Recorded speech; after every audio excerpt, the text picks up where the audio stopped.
Flosstube. My name is Becca, and I'm SamBrie Stitches here on Flosstube and other social media sites. This is another special edition of Interview with a Flosstuber. I'm very excited to be here with Tara. We had a chance to meet at the Acorns and Thread Stitch Summit. That was a lot of fun. That was fun. We discovered that we are like 12-year-old little boys when we get giggle nonstop. Yeah, we had everybody giggling at that thing. That was so much fun. Laughing is contagious. But Tara's channel is the 805 Stitcher here on YouTube and on Instagram. Not only does she do beautiful stitching, but she's also a project bag maker as well. I think you've partnered with Lindy Stitches for some of her releases, which is pretty cool, and some other companies as well. So that's pretty fun. And I own a couple of project bags too. They're pretty cool. Yes. Yeah. So before we jump into the questions, I was just wondering if you wanted to tell us a little bit more about yourself. Sure. My name is Tara, and I live in Newbury Park, California, which is about 65 miles north of Los Angeles. Let's see. I have a daughter. Her name is Hannah, and she and her family live in Arizona. And from her, I have my granddaughter Harper, who is 7, and my grandson Noah, who is 2. I recently got married, so I also have 2 stepsons. Tyler lives in San Diego. He's in the Navy. And then Daniel is in Texas, and I think he's trying to find himself. I don't know what he's doing, really, but he's the youngest. So let's see. I work full-time, and I work for a kind of prestigious boarding school in Ojai, California. And I've been there for going on 11 years. I do HR and payroll and benefits. And then, let's see, we have 2 dogs. We have Molly, which was my dog I brought into the marriage. And she is what is she? A Jack Russell pit mix. She's funky. She's got this little tiny head, and a big body. So you can't put a collar around her because she just gets right out. Oh, wow. Yeah, she's funny. And then we have Nala, who makes an appearance every floss tube I do. And Nala, not an appearance, but she makes herself known. And Nala is an American bulldog, and that was Danny's dog. And the funny thing is, if I thought about it, I would have put a picture in there. They look exactly alike. I mean, they have the same, they're white with the brown spots. And when we met on eHarmony, and that was one thing that we're like, hey, our dogs look like sisters, but Nala's a lot bigger than Molly. So it's funny. And then we also get the grand dog every now and then, which is Tyler's dog. And that is Kona, and she's a Rhodesian Ridgeback. So she's a big dog. Yeah. Yeah, so I work full-time. I have my little side gig making the bags. I have worked with Lindy Stitches for a few years now, I think. And then I recently did the Black Needle Society treat box. So that was a big job. Let's see, Danny and I like to go out in our toy hauler every now and then. We go camping at the beach or at the lake, and that's something we like to do. And yeah, that's kind of me in a nutshell. Very nice. Well, congratulations on recently getting married. And oh yeah, that's pretty cool. It was a quickie wedding. We were going to Vegas anyway because, funny story, I forgot his birthday last year. I came home and he goes, "What day is it?" And I said, "It's Thursday." And he's like, "It's my birthday." And I'm like, "Oh geez. Oh geez." So I had to do really well this year, So I planned a trip to Vegas, and we were going to go see Penn and Teller. Okay. And so while we were, I had mentioned it, why don't we just get married when we're in Vegas? And he's like, "No, I don't want to do that." Then we're like 3 days ahead before we go, and he's like, "Are we getting married?" And I'm like, "Okay, sure." So it was just a quickie thing. We've been together for, I think, going on 8 years. So I love it. We made it legal. Love it. That's it. Kind of the same with me and my husband. We didn't do anything big. He was in the military and living in kind of out in town barracks. It was apartments that the military was paying for. And they were like, well, you either get married or she can't stay with you. And we're like, okay, we're getting married. Get married. Yep. She's not going nowhere. Married in the back of a wedding shop with 2 friends as witnesses, and good to go. We made it legal. So we didn't even have a witness. It was the lady at the thing. No one knew we were doing it. And so we called everybody afterwards and they're like, oh, geez, you guys would do that. Yeah. Oh, well, you can always just have like a big reception party or something afterwards. You don't need the big wedding. Just have a get together or something. Yeah. Exactly. That's what we were thinking. Yeah. That sounds awesome. So let's jump into the questions. The first one is, why did you start a floss tube, and were there any particular motivations? Why did I start a floss tube? I started it I was trying to remember the other day when I started my floss tube, and I know it was shortly after I started my bag making business, because I started that in July, and then I started my floss tube in October, and I cannot for the life of me remember what year. I think it's 2019. I'm not sure, but I had no intention of like promoting my business. I had no idea. I thought I'm going to sell to family and friends. That's it. I was making them for myself. I thought this is kind of fun. I'd never seen, them before when I started stitching again. And so my motivation was basically, I thought it was fun. I thought it was fun to show off your projects. And I also wanted to share my mom's stuff, because she had passed in 2017, and my mom was the avid stitcher. I mean, she did a bunch of stuff, but she was stitching as long as I was alive. And she acquired a lot of stuff. And I'm like, some of the stuff that I saw that she had done, is complete projects that just had not been framed or anything, and just amazing work. So I'm like, I need to share this somehow with people who appreciate it. Yeah. So, I do a little thing, not all the time, but I do a little thing called Mom's Corner. And I, bring out some stuff she's done. I do have to go to my dad's house and yank some stuff off the walls because I'm running low. But, it was just to have fun, just to be involved in the community. It looked like it would be a good time. Yeah. Yeah. Yeah. Yeah. I love that you show like your mom's work and pieces and stuff like that. That's amazing. Some of the stuff that I find, it's just crazy. Well, like some of the things could be like out of print that we can't get anymore, but you could see the beautiful finished piece and things from past years. They're so different than what's available now. Right. So it's neat to see that. Yeah, sure. Exactly. And it's, speaking of out of print, it's funny because when she passed, I got all her stuff, and I wasn't stitching. So I didn't really know what I was doing with it all. And I'm like, I can't keep all this. I don't know what to do with it. So I was selling things. And if I knew now what I didn't know then, or whatever that is, I know I sold like some prairie moons and some primitive needles. And so. Ouch. I know. I'm like, and I probably sold them for $10. Oh, ouch. Because the PDFs now are like 30 just for the PDF for their chart. I know. Wow. Oh, yeah, that's true.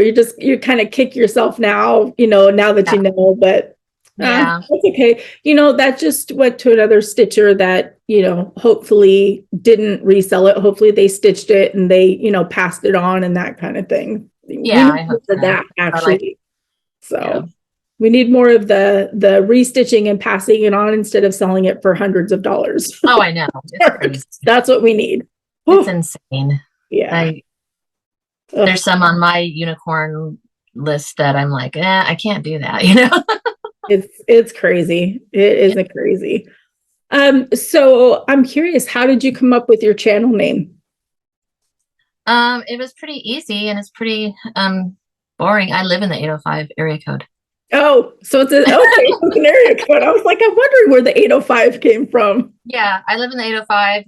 The 805 is like Ventura County, San Luis Obispo County. we're really proud of the 805. So there's an 805 beer. So yeah, that's very simple. That's how I came up with that. I live in the 805. Cool. So I didn't realize. I was wondering where the 805 came from. So that's awesome. He knows. The only people who know is like I was at StitchCon last summer, and a couple guys came up to me, and I can't remember their name because so many people come up to you. Yeah. And they go, "Oh, you're the other 805 stitcher," and I'm like, "Huh?" 805? What do you mean? I'm the other one. And actually, they had lived in the 805. Oh, so okay. They consider themselves the 805 stitcher, So it's funny. So, well, I've coined it, so you can't share it. But. Yeah, exactly. Are you going to StitchCon this? Yeah. Okay. Remember, I'm going to Weekend B, and you're like, oh, darn. Oh, I forgot. I have no memory. Oh, I'm so sad. Oh, wait, no, 12-year-old boy. Yeah, he's giggling. Oh, Oh that's a gosh. bummer. I'll see you again. Yeah, hopefully, maybe at the Acorns retreat or something. I think that might be one I do next year. I probably won't do as many as I did this year. Yeah. But that I had a great time at that retreat. That was a lot of fun. Yeah, it was a blast. So how did you learn to stitch, and how long have you been stitching? I was trying to remember that. I always did. Okay, my mom hated when people said she was crafty. She hated that word. She felt it was an art, whatever she did was an art. But I was trying to remember. I did a bunch of stuff, growing up. I think I did some needlepoint maybe in high school. But I think I did my major stitching in my early 20s. And my mom taught me, or I think I kind of taught myself. I don't even remember. I remember the first project I did stitch on linen. And I tried to find it last night just so I could show it, but it looks like it's got to be like a 32 or 36 count, which, yeah, crazy. And I remember I put it into the fair, and I got first place ribbon, and then I really didn't want to stitch anymore. Like I've done it all. I'm good. Yeah, I was just like, made it big. So I did that. I remember doing some lavender and lace, those ladies, like the angels that they're all, with their dresses. I remember doing these, the Teresa Wenzel, those. Yeah. And I actually have this one, and I think I actually stitched this. But my mom was back stitching it because I got rid of a bunch of stuff and she pulled it all out and took, I was like, had it at a garage sale, or I was getting rid of it or something, and she would pull it all out. Like that first piece I did, I was going to sell it in a garage sale. And yeah. And it's funny because I didn't find it that she had it till after she passed. And that was kind of weird. But yeah, so it was my early 20s. I didn't do a lot of stitching. I kind of lost, the desire to do it in my 20s. And it wasn't fun. So, and then I had my daughter in my early 30s, and then you really don't have time. Yeah. So I actually picked it up again after my mom passed because, like I said, my mom they had built on a studio for her, and she had, you can just imagine, 50 years of collecting things, and all the stuff we had to get rid of. And actually I brought it all home with me. We just put it in totes, and I had like 20 totes in my living room. So as I was going through it, I was kind of like, wow, this is really cute stuff, And she had stitched like I said, all my life. And every time we would go over there, she's like, Tara, look at this. Isn't this cute? Isn't this? I'm like, yeah, Mom. We were humor her. Which my family does that with me now. Humor me. And but I started really looking at the charts and everything, and I'm like, this is some cute stuff. Because when I was stitching, it was kits. Yeah. That's what we had. We had kits, and you didn't pick fabric. It was there and everything. So, I started like on one of her ones that was working on.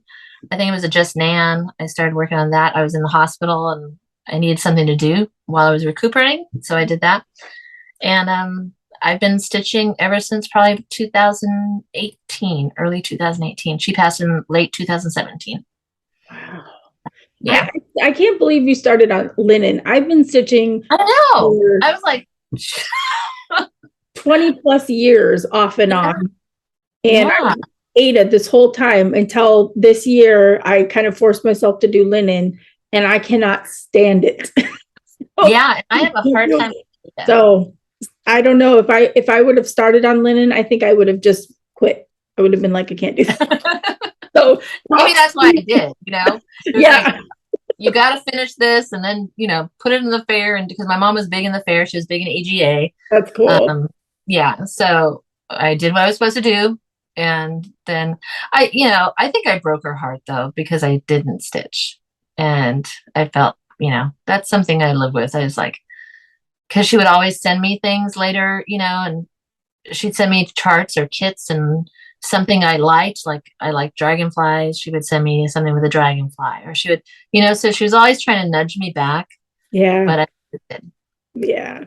Oh, well, you're I know. now and you're showing her pieces. Yeah. And, so it's still full circle. It still is.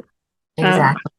I'm glad my older daughter has been stitching for a little while, but my youngest daughter just started stitching. So I've got both of them. You got model stitchers.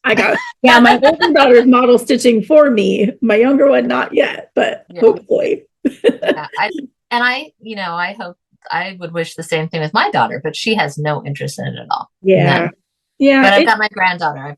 Over here, I bought that little Caterpillar cross stitch junior kit, and it's sitting there waiting for her. Oh, that's cool. Yeah. Well, it took my daughter 20 something years before she wanted to stitch. So maybe it just, takes her a little bit longer. Who knows? Yeah.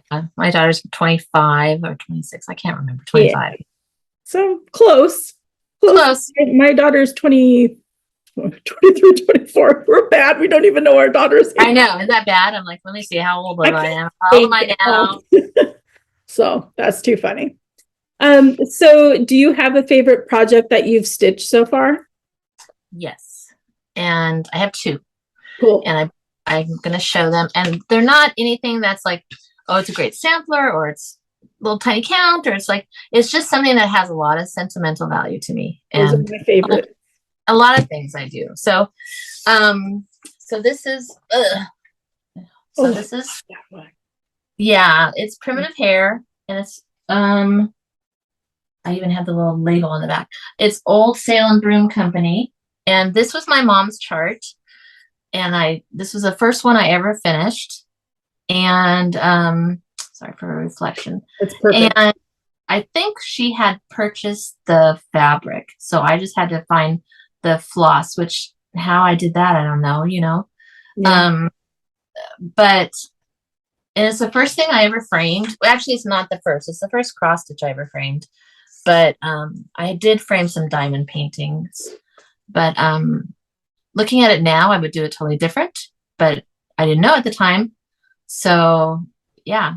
No, I think it looks perfect. The frame. Well, I would, lose this space in here all around. Yeah, maybe a little bit. Yeah. But I didn't know, I was winging it. I was actually watching, I was watching Stitcherista. So maybe that's how I was watching her, because like I said, it was diamond painting, and she was diamond painting at the time. And I was like, why is she Stitcherista? And I went back and watched her stuff, and I went down that rabbit hole with her. She's got a lot of different crafts. Oh my gosh, yes. So so that has a lot of, first thing I've completed, first thing I framed, my mom's. So my mom loved Halloween, loved anything with witches. She was a big, she thought she was a witch, who knows. But anyway, the other thing that is this little, I don't even know the name of it. I think it's just Merry Halloween. and it's a blackbird, and it's from the Trick or Treat booklet. Oh, okay, because I was like, I have that book, but I don't recognize that. Yeah, I think it's in there. And at the time they hadn't re-released that book. Okay. And I didn't know it was out of print. And so somebody had reached out to me and going, well, can I get that from you? And I'm like, I probably would have given it to him, I don't know, but I didn't. So, and I was looking at it last night and I'm like, okay, this is what a novice I was, or not a novice, a newbie. I've noticed, I think I did the words, and my mom, that's why this is important. My mom, I finished this. My mom had started it. Oh, I love that. And I think I did the words, and I did them in with two threads over 2, and everything else is 1 thread over 2. Okay. But I'm like, heck, I'm leaving it. And I tried to put our little initials in here, but oh yeah, you can see them. Oh, I love that. Yeah, I'd probably redo those. That didn't turn out like I wanted, but yeah. So that is our combined piece, and that's pretty special. Yeah. So there you go. Yeah, I'm sure she's looking down and she could see all that, and well, she's over there, so. Well, then half of her. My brother has half of her. Okay. Well, she's there with you then. I'm sure she's happy that you're stitching. That's pretty cool, though, to be able to have a joint piece together is. Yeah. Those are my favorite with the sentimental, meanings attached to them. So I did that. One that's even better that I don't have is that she passed December 23rd in 2017. And then my niece was having a baby, and she had started like a little baby pillow, and she had finished it, except looks like she was waiting for the name. And when he was born, I put the name and sent it off to her. So that's even more meaningful. I know. Oh, so. Love it. I love it. So what do you enjoy most about stitching? It is so funny because I actually watched you and Lynn last night, and you guys are like, I hate the starting, I hate the kidding, and I'm like, girls, that I love that stuff. I just love that stuff. I love getting it ready and getting everything together. It's just relaxing, of course. I like the process. I like being creative. I'm not creative in a lot of things, other than, I make bags, but it's a straight line. It's not, it's not difficult. And so I like that I'm, being creative. So that's it. Picking bags, you're still creative. You're picking fabrics that go together and that kind of stuff. But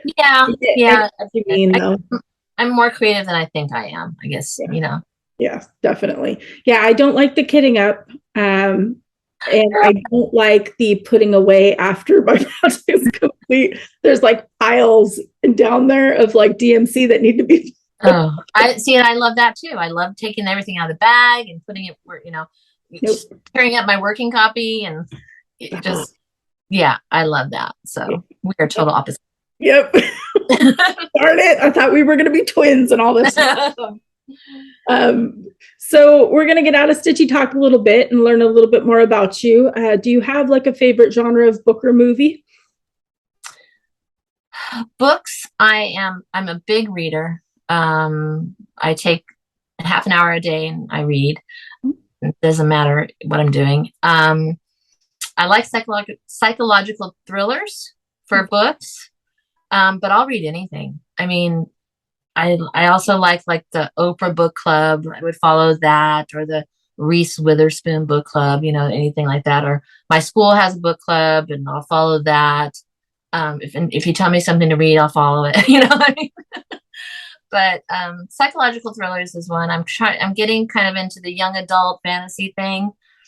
But yeah, I'll read anything, back of the cereal box. I love that. I've been a hour to read. Yeah, I do. I actually have a little routine. So, but like right now I'm reading the reading list, I think. It's about, oh, anyway, I can't really explain it. But yeah, I'm always reading. Movies, I'm not a big movie person, and I don't know why. Especially, we would go to the movies every now and then, and I probably would watch again anything. I do action, Marvel, all kinds of things, but I don't watch a lot of movies now. I watch. I think it's because I don't want to pay attention that long Mm-hmm. because I'm doing other things. So usually when I'm watching TV, I'm sewing, Yeah. and I don't want to focus that much. So if I'm stitching, I'll put on like a series or something, but it very seldom is in a movie. I guess Christmas movies, I'll watch those. Yeah. Yeah. Yeah. I'm the same. I love the fact that you just have your routine with the reading, because Mhm. most stitchers that I learn, that I talk to, like to do like the audio books and just have those playing, when they're stitching or something. And not very many people like sit down with actual books anymore and that kind of thing. So it's nice to have that routine of, Yeah. where you read. I have a long commute to work. I go like an hour each way. Oh, wow. So, yeah, I'll do a lot of audiobooks that way when I'm in the car. So yeah, when I'm home, I want something in my hand. Makes sense. Very cool. So since you read a lot, what fictional place would you most like to go to? Oh, darn. This one has been a hard question for me. The first thing I thought of was Downton Abbey. And, Yeah. but then I'm like, do I want to be upstairs or do I want to be downstairs? And I wasn't sure. They're kind of stuffy upstairs. Maybe they have more fun. Downstairs. They work really hard. So, yeah, that was a toughie for me. I tried to think of, oh, I guess Downton Abbey, because that's the first thing I thought of. And, I like it. And I'm not into the Lord of the Rings or any of that stuff, or, so. That's a good choice. There's been a few that have chosen that too. I would be torn too. I think I would be downstairs. I think so too. I think that I wouldn't want to clean a lot. I don't like. I know. I want to be like clean a lady maid or something, that Yeah. brushing her hair, Yeah. and getting her clothes and dealing with her attitude. Yep. Yep. I think that's what I would want to do more than upstairs where you're dressing all fancy. Yeah, and you have to be very, upstairs are very, proper. Yeah. You can cut loose a little bit when you're downstairs. Yep. Yep. No, that's pretty fun. So, if you could choose to do anything for a day, what would it be? Oh gosh. Okay, this is gonna get all weepy, I think. If I could do anything for a day, it'd be to stitch with my mom, because I never did, and I wish I had that opportunity now, just to sit and stitch with her for the day, or go to a retreat with her, or go shopping for patterns, or do something, something related to stitching, because yeah, I just didn't have that opportunity, and now I wish I had. So I did beading, and she did some beading, and she sometimes needed help with it, and so I would do that once in a while. But yeah, just to have that bond, that we're doing these things, because I do it with my friends, and I did it with you at Acorns and Threads, and it's just these mother and daughters at the retreats, and I'm just like, oh yeah. So that would be the one thing I would want to do for a day. Yeah. Or longer. Yeah, I know, right? Yeah. Yeah, that is pretty emotional. That's pretty emotional. My mom is so tied into my stitching. So just, and it's good because I don't, I think about her all the time. So yeah, I was gonna say, at least you have her stitching and that you can share in that, because we can't go back. Right. At least you have that, and it's you had a little bit of crafting together with the beading, so there's Mhm. still something that you had together. But I get it, I get it. So I And think she was my biggest bag buyer. I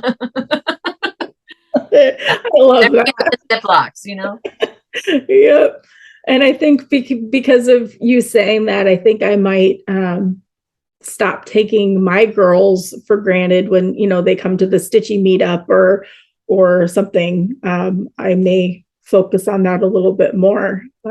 See, I'm Yeah. emotional I because know. my oldest, she just moved out, so she's in her own place now, and we're pretty close. So that got me thinking Yeah. that I just Yeah. spend a little more time together.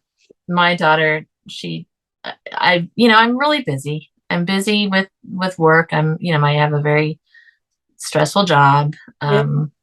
And and yeah, I come home and I sew and I watch TV. So it's not like stressful, but I'm busy. And Right. she said, Mom, you need to remember to, you know, um, remember your people. Remember your people. And I'm like, my people are in Arizona. But yeah, it was like slow down and spend some time with your people and It's you good know, advice. That is good good. advice from a child. No, she's not a Yeah. child. Yeah. From your child, though. But My yeah, child, the baby. Yeah. that is good advice. Definitely. So I know we've touched on this a little bit, but do you have any other hobbies besides cross stitch? We know the sewing. Yeah. Like I said, my grandmother and my mother were crafty. Um, but I have dabbled in just about anything. I mean, my grandmother was a painter, so she would teach me painting. Um, I knit, I crochet. I knit, but I don't do it very well because I don't know how to fix mistakes. Hmm. So whenever I make a mistake, then I rip the whole thing out. you know, I drive Danny crazy, my husband, Yeah. because he's just like, "Are you ripping that thing out?" I'm like, "Yeah, I made a mistake." He goes, "Oh my gosh!" So I think I would like knitting more when I learn how to fix the mistakes. Yeah. Crocheting, I like crocheting. Like I said, I did the diamond painting. I I've done that like dot painting. We did mandala dot painting. Have Oh you ever? yeah. Mhm. Yeah, that's fun. That's relaxing. What else have I done? Beading. Yeah, and I did like not like bracelets or anything. I would do like tapestry beading, Okay. like big big things. Like I did one for my brother that was a Ganesh, the Hindu, I don't know, elephant with all the Like the arms. elephant. Yeah. hmm So, yeah, those are fun. Yes, and it's kind of like cross stitch. You just follow a pattern, Mhm. and so what else do I do? I sew. Um, yeah, I think that's it. Yeah, I've done just about everything. Not everything. Yeah. Oh, I know. There's one more. Um, and it's a funny story. I went to Amana last month, the Farm Girl Dry Goods Retreat. And I was with a friend of mine who I had met at StitchCon in 2021 and her friend. And so we went to the Woolen Needle, and Okay. it's in somewhere, it's in Iowa, but it's all wool stuff. And I'm like, I walk in there going, I'm fine, because if anybody knows me, I buy a lot. But anyway, I go, I'm fine here. I don't do this stuff. I'm fine. 5 minutes later, I have 5 kits in my hands. So I'm gonna start wool applique too. Yep, that's dangerous. They thought it cracked them up because they're like, and one spent like $6, and I'm like, a Yeah, kit here is you are with 5 kids. Uh-huh. kit is dangerous for me. It's just like, oh man. Yeah. So that's a funny thing. So I am gonna start that too. Wool applique is fun. I dabble in that. If cross stitch didn't take up so much time. Um, but yeah, Well, it's fun. I think you'll like it. Yeah. yeah. So I've got varying stages of kits. So when I find the time, Yep. I think that's what we all say, especially as cross stitchers. But with you, you have a full-time job and the project bags like stitching takes up so much time. So I've tried diamond painting. I am halfway through my second quilt.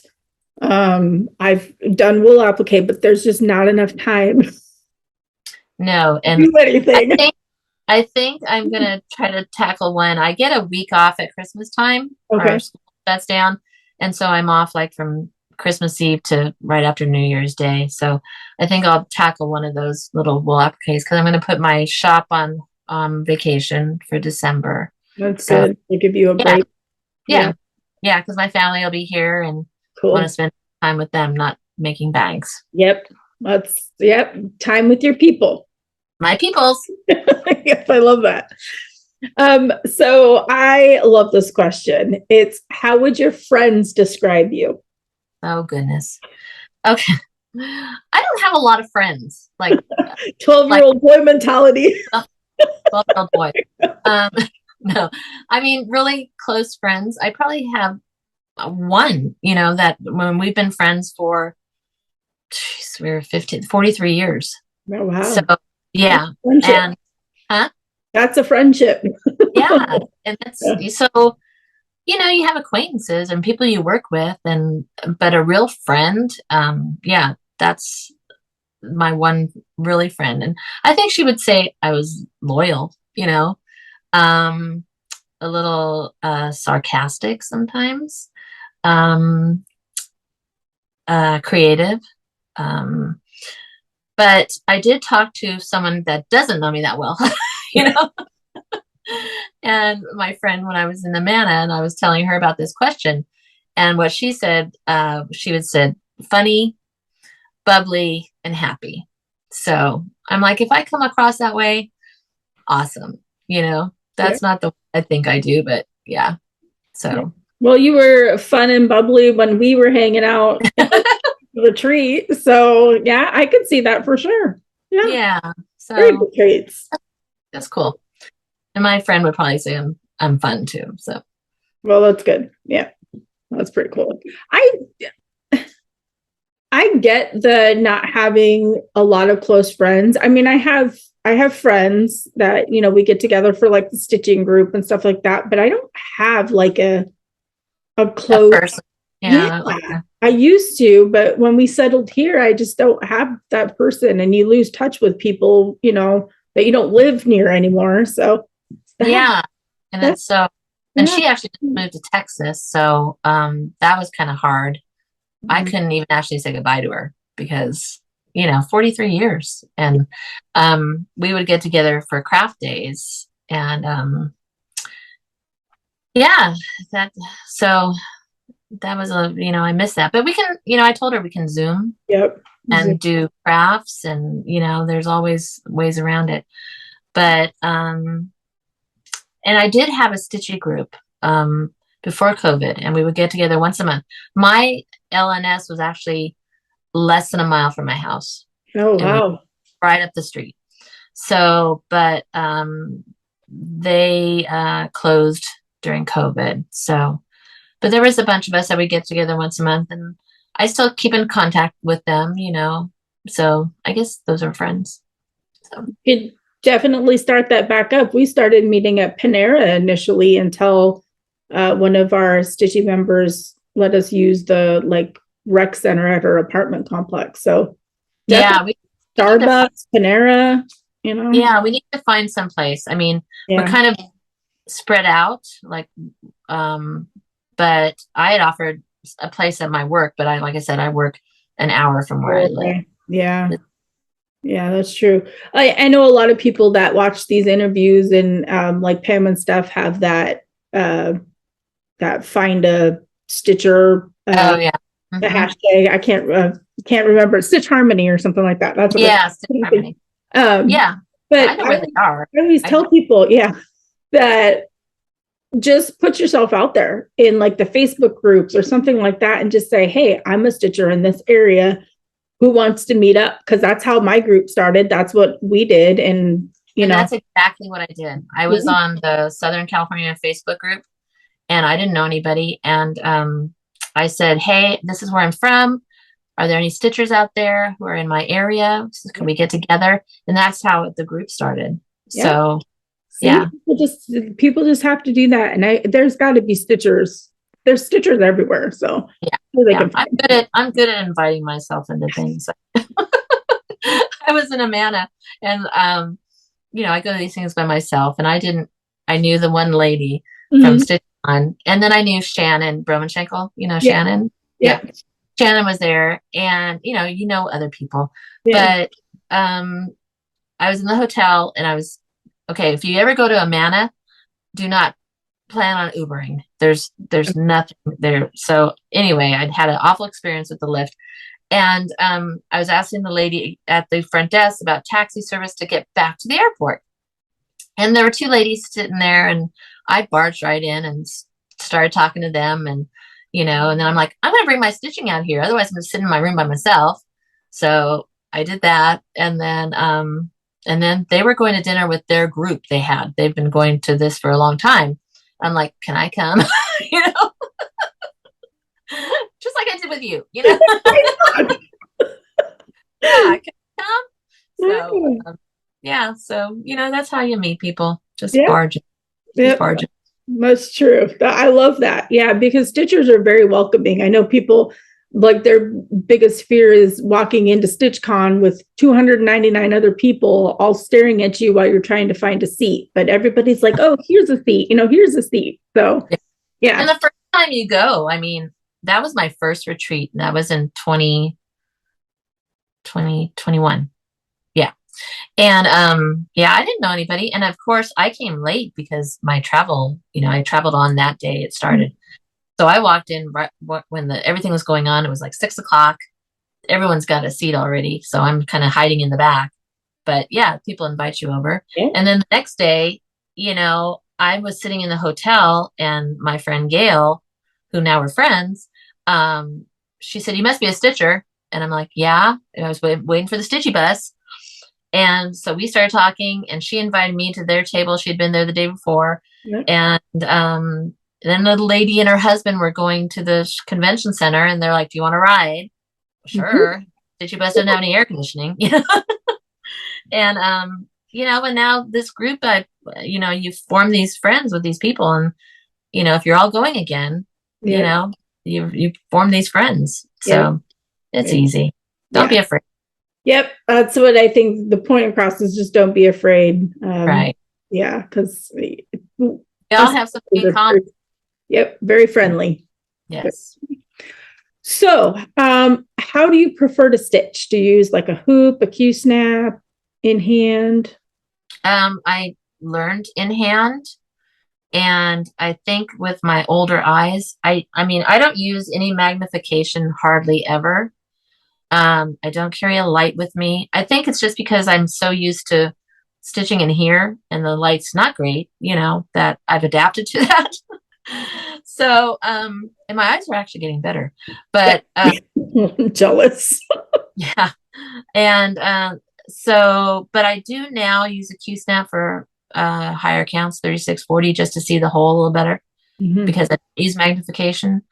So I say, I need a Q-snap, but I can't stitch in hand. Like I said, it depends what I'm stitching. If it's something small, or if it's larger count, smaller count. And let's see. Linen, I do, I prefer 36 and 40. But, I visited the attic, and Jean, I walked out of there with 56 count. So, I'm never going to the attic, because every person that I talk to says that they leave with 50. And I can't even do 36. So cute. It's so cute and tiny, and you're just like, oh, that's so cute. I need to do that.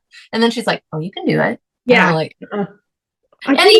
I use magnification for 56 count, and I'm doing it. I'm doing a hands across the sea, very small, but and every once in a while I want to do it. It's kind of weird, but yeah, she'll talk you into walking out of there. It's crazy. I can't And even see 36. So there's no way. I use magnification and a Q snap with 36 count and it's oh well, it's your sweet spot. 32 used to be my sweet spot. So nice. Yeah. I like I like 18 and 20 count Ada, but and I actually enjoy 18 count Ada when I pick it up. I like to do some prairie schoolers with that. I'd like to try 20 count. yeah. So maybe I'll have to do that. Yeah, I just switched to 20 count because I'm in Brandy Be Stitch Me's fabric of the month, and I just switched to 20 and 40 for the fabric of the month. So there you go. See how it goes. You're gonna be doing it. Oh, I don't know. Fix before you know it. Oh, I don't know. So, do you have a favorite place that you've traveled, and did you bring stitching along when you went? Yeah. Let's see. I guess my favorite place I traveled and brought stitching was Paris. Oh wow. My school, we used to have an auction. We don't do it anymore. I don't know why, but families would donate mostly trips. So I won a trip to Paris, and I know, it's crazy.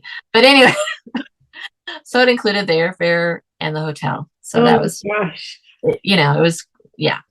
So I did take stitching along. I took the afternoon in Paris. It was kind of like a commemorative piece. Who is that? Country Cottage Needleworks or Little House Needleworks, one of those. Yeah, probably. And sure. I started that on the plane, and I have finished it. So I don't have it FFO'd, but yeah, stitching in Paris. I actually took my brother with me to Paris because Danny didn't want to go, my husband. And he would be like a fish out of water there. I mean, he's a, camping guy. And Paris, he was nervous in Portland when we went. He's like, "Can you drive out of here?" And I'm like, "Okay." So he would have been, it would have been terrible. So I took my brother, which in hindsight, I wish I'd taken my friend because it was my brother. My baby brother, 7 years younger.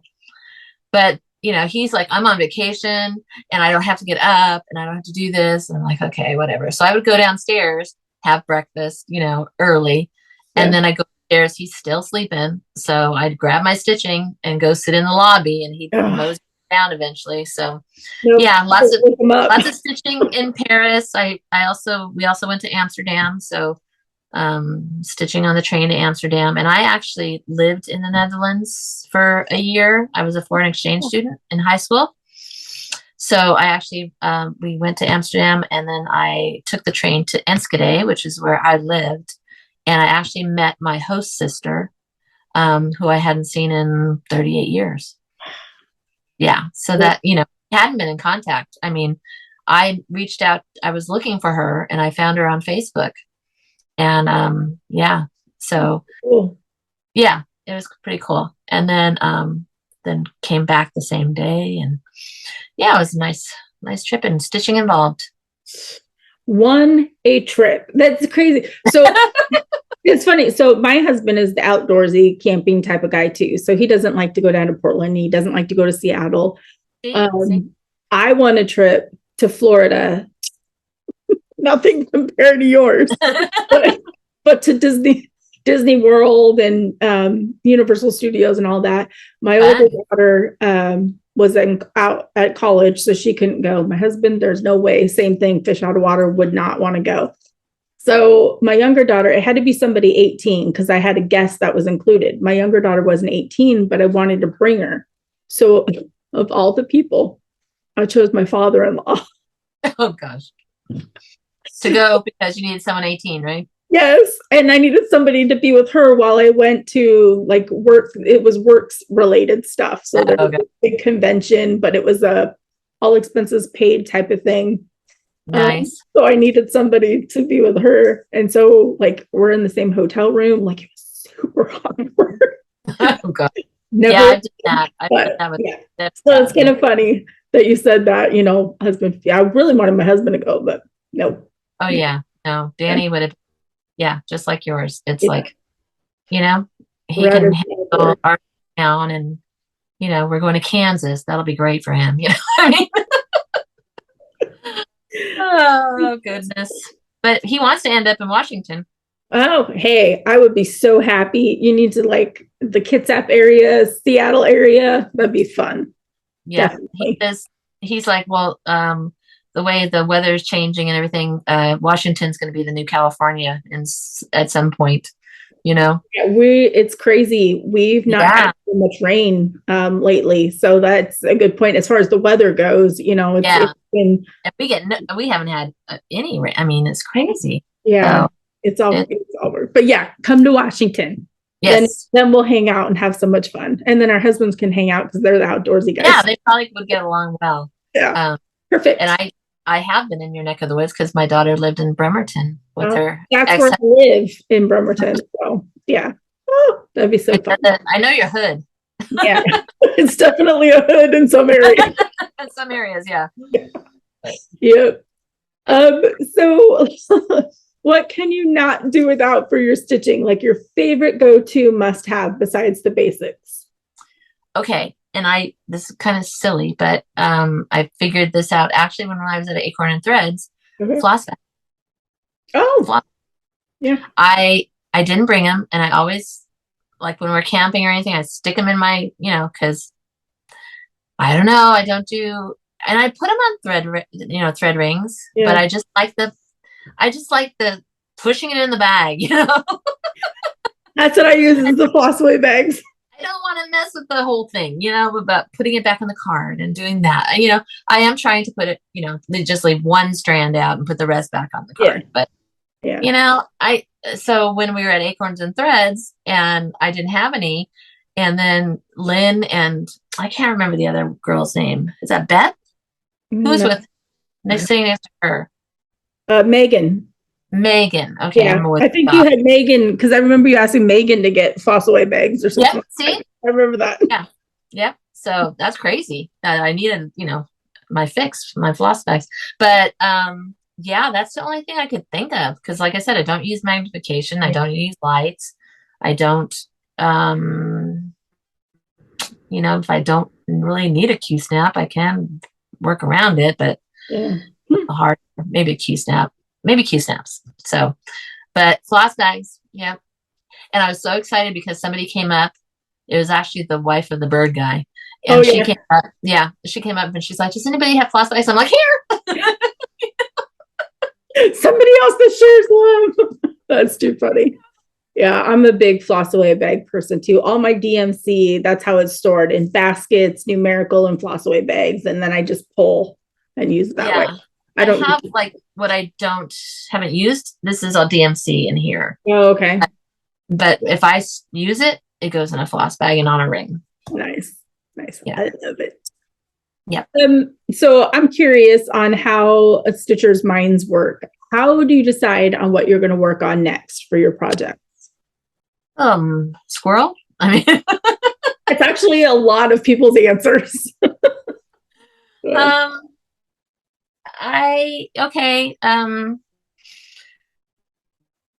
I've started WIPGO this year, which I really like WIPGO because it has allowed me to touch things and work on things that I hadn't in a long time. Mm-hmm. And then I'm like, I had to get so much joy from it. I remember now why I got this, and so of course it goes back away, but I have finished a few things that way. But yeah, I'm not a big planner. I like the WIPGO thing. I've tried the challenge groups and all that stuff, and it's just too much, it's just too much. So, I'm in some exchanges and you have to do those and you get those done. It's just whatever I feel like, I'm not necessarily a seasonal stitcher. So I'm not limited that way, but yeah, it's pretty much what I feel like at the time. I don't make a lot of plans other than the WIPGO, and the WIPGO is, 2 a month, and I do 500 stitches, and it's enough that I can, and I might go on, and do more because I'm enjoying it. But yeah, it's just if I have a smalls exchange, I'll do that. If and I'm usually at the last minute, you know. I was in Amana stitching my smalls. I was in, you know, putting the bottom, fist filling it, you know. Yeah. So but yeah, I just do what I want. I'm too old to, you know, I mean to have And such a lot of people that I've done these interviews are pretty much like that. There's not very many that have like a set routine. And not a whole ones that do that, you know, I'll do this on this day and this on this day and this on this day. And I'm like, whoa, that's just too much to think about.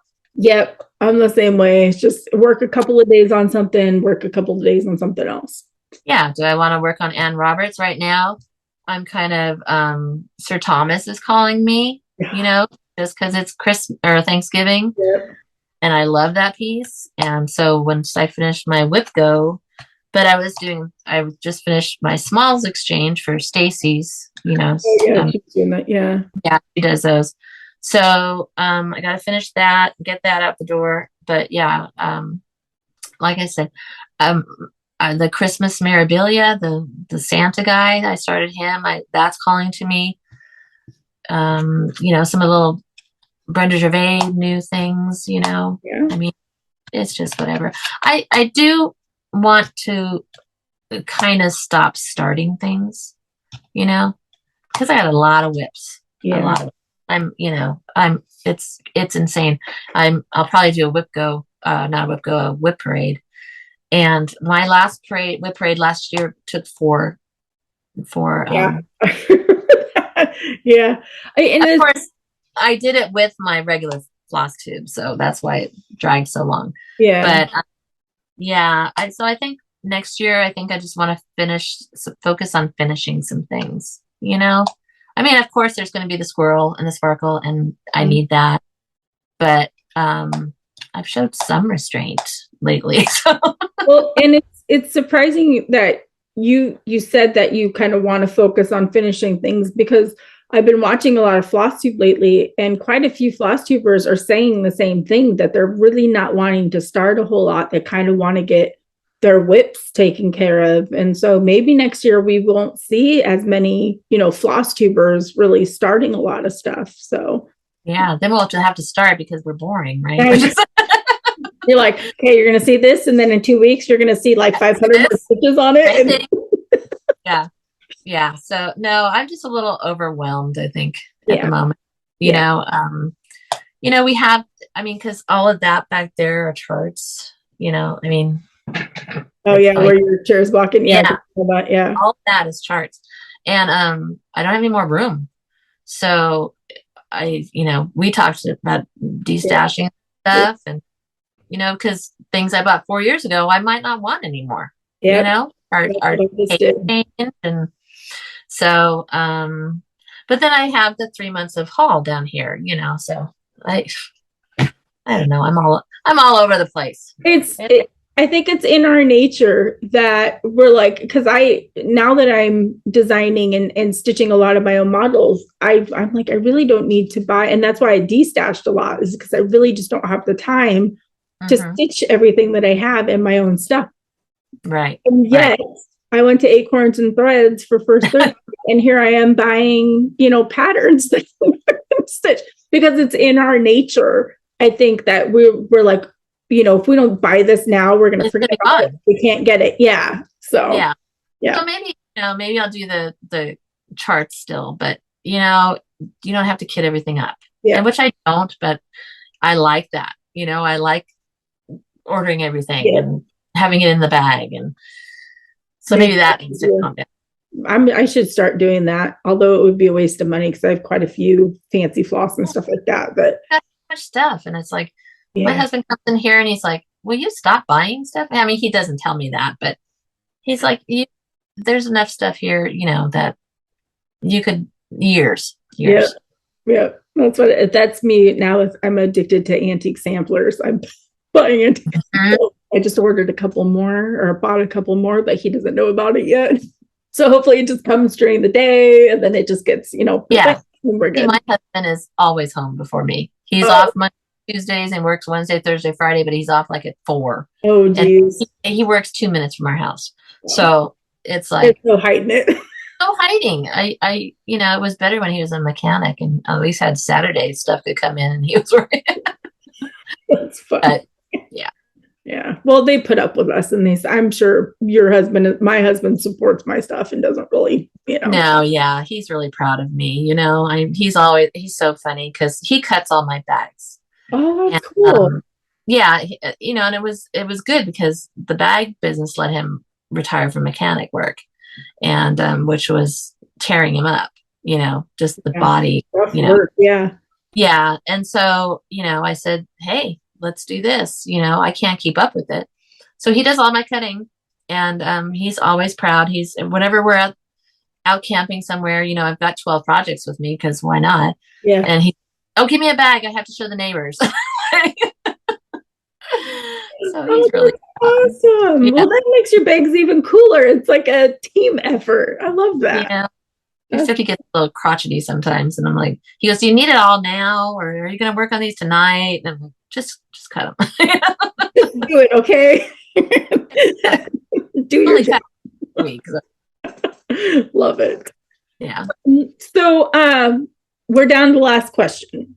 But before we get to it, I was just wondering if there was something that not very many people knew about you that you'd like to share. Yeah, I thought about this, and I think the number one thing people don't know about me is that I have a floss tube. Yeah. I mean, I'm the bag maker. People know me as Tara, the 805 Stitcher, who makes bags. Yep. And Shannon, the Soda Stitcher, even said that in one of her. I was still under the under 1,000 sub club at the time. Mm-hmm. So, a couple friends were talking about me. And she said, not many of you know she has a floss tube because you know her as the bag maker. So, I mean, that's probably the number one thing people don't know about me is that I have a floss tube. And it's just because I'm not consistent. I mean, I have some loyal subscribers who are great. And, but yeah, they might have to wait 3 months, I just, with my schedule and everything, and it's a lot of work to do a floss tube. Yes, it is. Especially if you iron everything and, and get it all pretty, remember everything and, and pulling everything out and then putting it all away. So it's a good afternoon. And, and most of my weekends are spent sewing, so it's like, do I have time to do that? And a lot of times I don't. So that's the number one thing I think people don't know about me. And I was thinking that another thing people don't know about me is I used to speak Dutch fluently. So yeah, because like I said before, I lived in the Netherlands, and I had to learn to speak Dutch. And by the time I came back to the States, I was dreaming in Dutch and talking, and funny story is I was talking to my mom. She came home from work one day and I'm going on. I've been at home like 2 days. Right. And she's like, Tara, English. So I just on autopilot. Yeah, just automatic. And it's funny how that happens. Now, like I said, I went back to the Netherlands, and it's gone. Yeah. But I mean, I can read some of it. I kind of get, but they were talking, and I'm like, oh, I don't know what you're saying. Yeah. I just sit there and smile. Yeah. So that's something fun. That was like me with Spanish. I used to be able to speak it fluently just from, learning it in school and using it afterwards. But now I can barely, I can understand some of the things people say, but I can't talk it anymore. Yeah. My Spanish is probably better than my Dutch. And then I took 4 years of French in high school. Actually, I took 3 years in the States. And then when I was in the Netherlands, I had to go to school. And so I took French because, so I would have to translate from the Dutch to the English and then back to the French. So head explosion. My older daughter, like she can speak, I think 2 languages fluently, but she can speak like 7 or 8 kindergarten type of levels where she just knows like enough to get by. It's insane. I don't know how she can do that. Wow. Blows my mind. She taught herself, but enough basics to and I'm like, I can barely speak English. I thought, oh, when I was in high school, I'm going to be a translator and I'm going to live in DC and I'm going to Yeah. do this. Yeah, right. I was a bookkeeper. The glorious life. The glorious life. And then I went into HR. It's even more. Oh, that's even more fun. Yeah. Oh my gosh. People are needy. Yeah.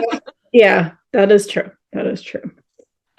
So this is my favorite question, and I leave it to the end for a reason because the past couple of years have been rough. But what's the best thing that has happened to you within the past couple of years? Well, I did get married in September. So that I guess that's a positive thing. I would think so. Some days. Give it a couple of years and we'll see. I don't know. No, just kidding. I know. It changed everything when you get married. My grandson was born 2 years ago, so that was a blessing. It's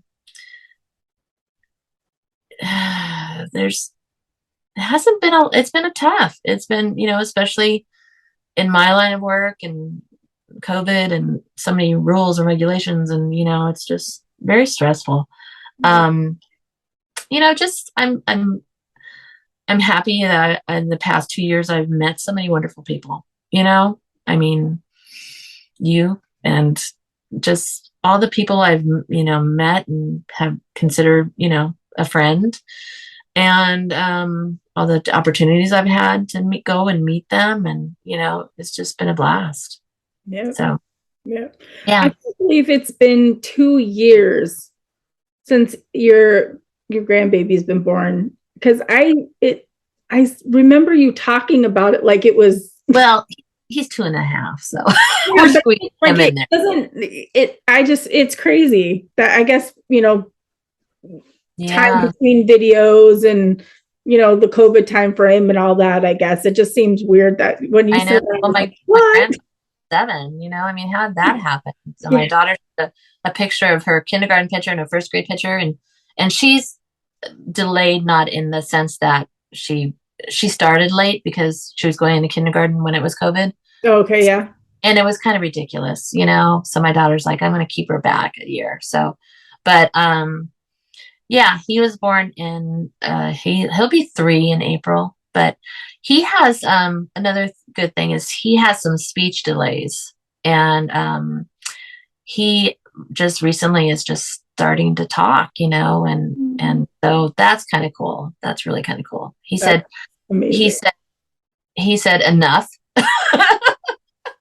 He's just talking to his dad, like enough and no and stop, and he'll do but then the other day at speech therapy he said guitar. Like, where did that come from? Wow. Yeah, so he's doing good. So that's a blessing too. Yeah, that's definitely a blessing. Very exciting. Yeah, he's listening and picking up on things, and yeah. And it's funny how the speech delay affects so many other things, and it's got to be so frustrating not to be able to be understood, but I think he'll be fine. It's just going to take him a little bit. Yeah, that's exciting. Oh, yeah. Cool. Yeah. So you've had some good things the past couple of years. I like asking this question because, with COVID and how everything was, it wasn't the greatest time for a lot of people. But there's always something good that has happened that maybe has gotten overshadowed by all the bad. So that's why I love the question, because I still have a job. Yeah, that is good. Yeah. I did not, I worked through the whole thing. Yeah. I did too. Yeah. I would be so jealous of all you guys going, oh, I'm going to, I have to stay home and stitch. And I'm like, I wish I could stay home and stitch. To send me to work, I had to go to work. So yeah, I work retail, but they didn't fire us or whatever. They didn't furlough us or anything. They just kept us on for like the first couple months or something. Then we worked from home for a little bit, and then we were back in stores. But not many people were not as lucky. So our jobs is truly a blessing as well. So yeah, us in the facilities where we were essential workers, Yeah. So it was really kind of a weird thing because, all the campus is working from home. The students weren't there. They did bring them back after a point to do, online stuff, and we had a whole COVID clinic on. It's just crazy, but whole adjustment period for everybody for sure. So yeah, we move on. Well, I'm glad that you had good things come out the past couple of years, but yeah. If I thought about it more, I'm sure I could find a bunch of things. But. I'm sure it'll get you thinking now. Yeah. It do. Yeah. Well, thank you so much for taking time out of your crazy busy schedule. I know we scheduled a couple of times, and yeah, thank you for accommodating my you're good. You're good. It was worth it. This was a lot of fun. I think people hopefully have enjoyed listening to us chit chat back and forth, kind of stuff, and that we kept them company for a little while. So thank you. I hope so. All right, we'll say bye to everybody on Flosstube. Bye, Flosstube.